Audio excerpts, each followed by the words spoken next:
What's going on, guys? Welcome back to the channel. You know who it is by now.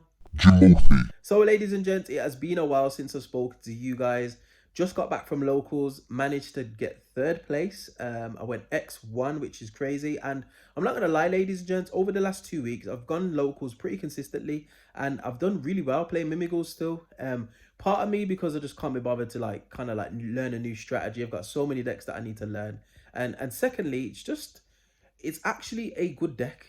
I'm not gonna lie, it's definitely the top of rogue. It will just cook a lot of other rogue decks out there. Now, previously when I made a deck profile, I wasn't playing against some of the more competitive players in my region, but it's fair to say the last couple of weeks they've been back, they've been practicing, and believe me when I say it, ladies and gents, there's some good players here, and I've managed to hold my own against what would be considered some meta decks.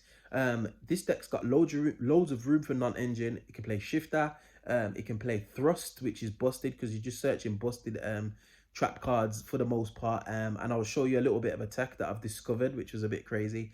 But all in all, ladies and gents, it is a solid deck that is definitely going to take a few names if not prepared for, because it can do a lot of unfair things, Zeus being one of them, which is crazy. So it's definitely something to keep in mind, ladies and gents. And I'm going to leave a few of my I'm going to leave my matchups for my most recent locals, which was today, so you can see what I actually played against. But I'm going to give you a deck profile. I'm going to show you what I've been playing. It's not too dissimilar from what I was playing previously, but the side deck is probably where the most amount of source is. So without wasting any more time, ladies and gents, let's just get into it.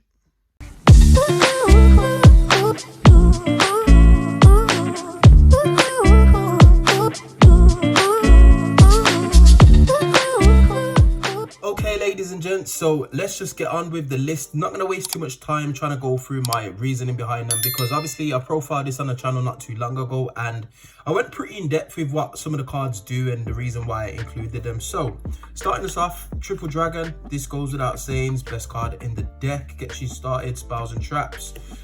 Triple Mimighoul Archfiend, Triple Mimighoul Fairy, the double slime, as well as the singular Cerberus, the one Mimighoul Armor, and the one Mimighoul Master. Now, what I will say about Cerberus specifically is it's not the best. However, its on-field effect whilst it's face up on your side of the field is very, very useful, mainly because it kind of like protects your field spell, and there's no reason to play any more than like one, obviously, just because it doesn't really do much. However, it being in your deck going into games 2 and 3, specifically if you're going first, it's something that you would potentially want to see on your field, mainly because people are going to prioritize the field spell because of the lock that it provides. Having a face down monster on your opponent's side of the field, along with Mimighoul Cerberus, just kind of locks them out of normal summoning. They can't Cosmic Cyclone, they can only literally like Harpy's Feather Duster or Lightning Storm your back row.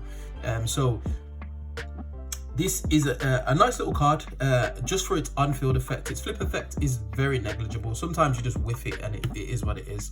But the monsters, all in all, haven't changed. I feel like this ratio is just absolutely perfect. Don't need any more than that. Onto the spells and traps for the Mimighoul Engine. Obviously, be playing the Triple Dungeon. Yeah, goes without saying. Triple Mimighoul Maker. You want to see this as early as possible. This is the best card to start your plays off, ladies and gents, I'm not gonna lie. And just getting this to resolve, it can put you in a crazy position.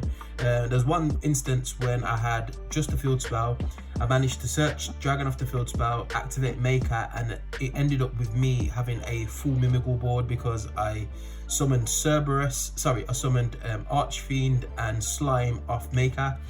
My opponent got the slime, I got the Archfiend, and then I flipped the slime up via the Archfiend, and I just completely swarmed the board, and it just put him on top deck mode, which is never a good position to be in with Mimighoul because it plays so much non-engine. Double Mimighoul Room, I think this ratio is perfect.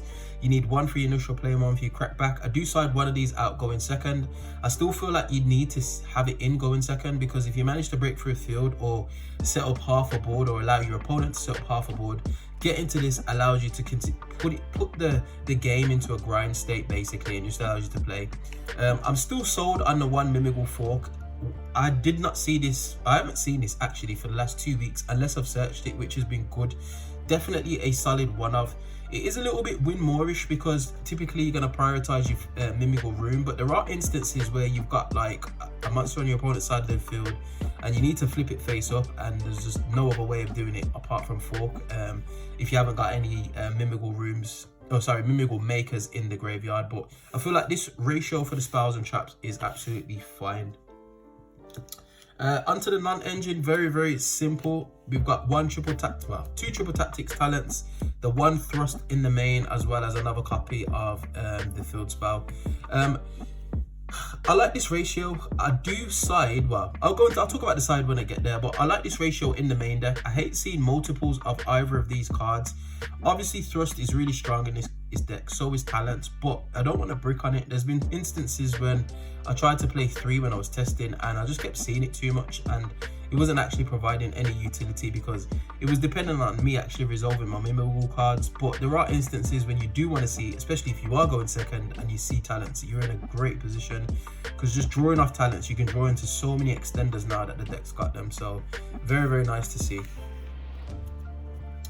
And then onto the non-engine. This is probably the reason why this deck does so well, and I know there's been a lot of talk about non-engine recently, and I feel like that's the way that decks are going now. Decks are getting so tight and compact and precise and powerful that it just depends on the amount of non-engine you can play, and that's literally pivotal into some of the deck success. I mean, I was watching a YCS today.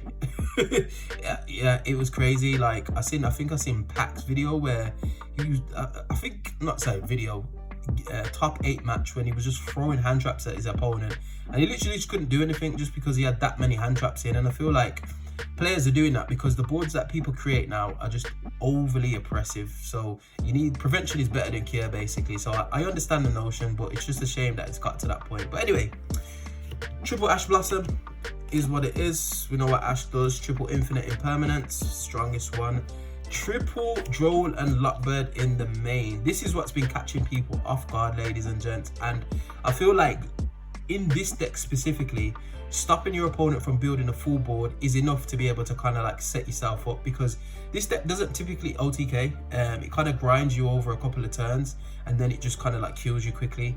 But if you can just stop your opponent from setting up somewhat of a board, you're in a better position, because believe it or not, the Mimighoul Engine is pretty consistent and can play for a lot depending on what your hand's seen, and this definitely contributes to some of the successes I've been having, just because it just kind of like forces my opponent to kind of like slow down or just stop their turn. Literally you just can't play anymore. Double Ghost Ogre, again, I like seeing this. This has some applications, especially going second when I need to clear monsters off field. Clearing the Desiree feels really nice, just popping it. So yeah. And then we got one Bestial Magnamut and then one Bestial Drewsworm. Magnamut can search obviously Dragon or Drewsworm if you're being a little bit more offensive. Right, on to the extra deck. Extra deck has not changed much apart from one card, I believe. So we're still running the double throne as well as the double giant Mimighoul. This literally goes without saying. Yeah.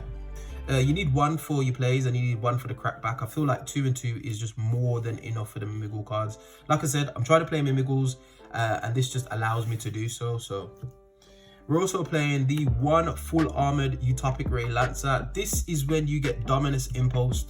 Mostly Mimighoul monsters are tiny. So what you want to do is, if they obviously Dominus Impulse you from hand, you make Utopic Ray Lancer, you beat over a couple of the monsters, and then you can potentially go into Zeus, which is nice, and it puts your opponent on, all right, what have you got? So yeah, a nice Utopic Ray Lancer. One Downed Magician, this obviously goes without saying. One Lyrilus Assembled Nightingale. This ain't in any kind of order, by the way, ladies and gents, but one Lyrilus Assembled Nightingale, again, just to go into Zeus. One Typhon, one Zeus. These two work great together. One SP Little Knight, goes without saying. One Relinquished Anima. One Nightmare Phoenix, one IP Masquerena. I actually don't make this too much. This could potentially be something else, to be honest. But I'll have a consideration of what else I could put in this slot, because I don't find myself making IP that much.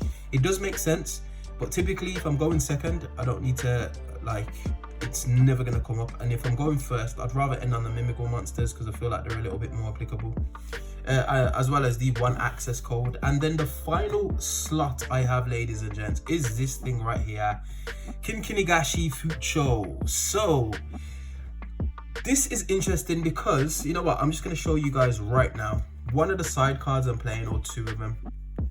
So I'm actually playing, whoops, not that in the main. So I'm actually running, let's move this over just so you can see it properly, another double triple tactics talent and a dimension D-barrier, as well as the Harpy's Feather Storm in the side deck, ladies and gents. So when I'm going first, typically I'm going to get hand trapped to the 9s. It's absolutely ridiculous. So I'm going to get hand trapped. Chances are my opponent's going to side in some kind of hate. However, making this with 2 level 1 monsters and then flipping Harpy's Feather Storm is literally like a turn skip for your opponent. They can't get rid of Fucho unless they're playing Kaijus, which nobody is really, as well as them not being able to have any monster effects. And if there's anything that you know about Mimighoul, ladies and gents, they can pop off on 1 singular card in the field spell, provided you're going uninterrupted, obviously. But Harpy's Feather Storm has literally stunned probably about 40 to 50% of my opponents out of the game, just because I've been able to just use this to stall out the game for a turn and then just be able to just get them on the crack back. And because of the nature of the deck, popping cards and attacking directly, it puts them on a counter, believe it or not, just having them stall out a turn. So very, very nice card, ladies and gents, and something that I've definitely liked, that's been included, and it's been working really, really well.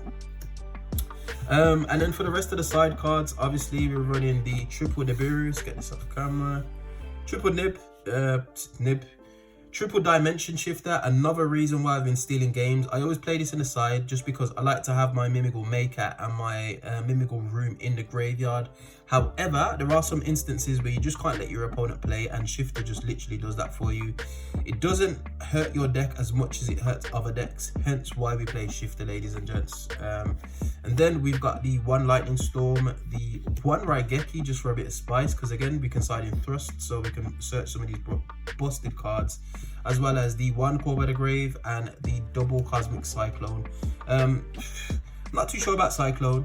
I don't know if I need it in addition to all the other stuff, because yeah, I haven't sided it in too much just because people haven't been playing that many floodgates, but I feel like it's necessary. And with Raizio coming out, you're going to need a way to get rid of the field spell. And that is it, ladies and gents. Like I said, I've been taking some names with Mimighoul, largely due to the little bit of tech that I've decided to include, as well as just the nature of the deck. It's got a lot of room for non-engine, and by all means, ladies and gents, you can play whatever non-engine you want. You don't have to stick to those hand traps. You could play board breakers if you wanted to. You could even put in another engine. I just think having room or flexi spots for hand traps to be able to slow your opponent down is essential in today's game of Yu-Gi-Oh! Because like I said previously, you do not want your opponent making a full board. Even the rogue decks out there just put up some ridiculous boards at the moment. So like I said before, prevention is better than cure. But anyway, if there's anything you feel like I needed to include in this profile, ladies and gents, definitely get at me in that comment section below. Always open to some ideas and suggestions. And if you did like this content, you know what to do by now, ladies and gents. Hit that like button, share, subscribe, all of that beautiful good stuff, and I will definitely see you guys on the next video. Hope you enjoyed. Peace.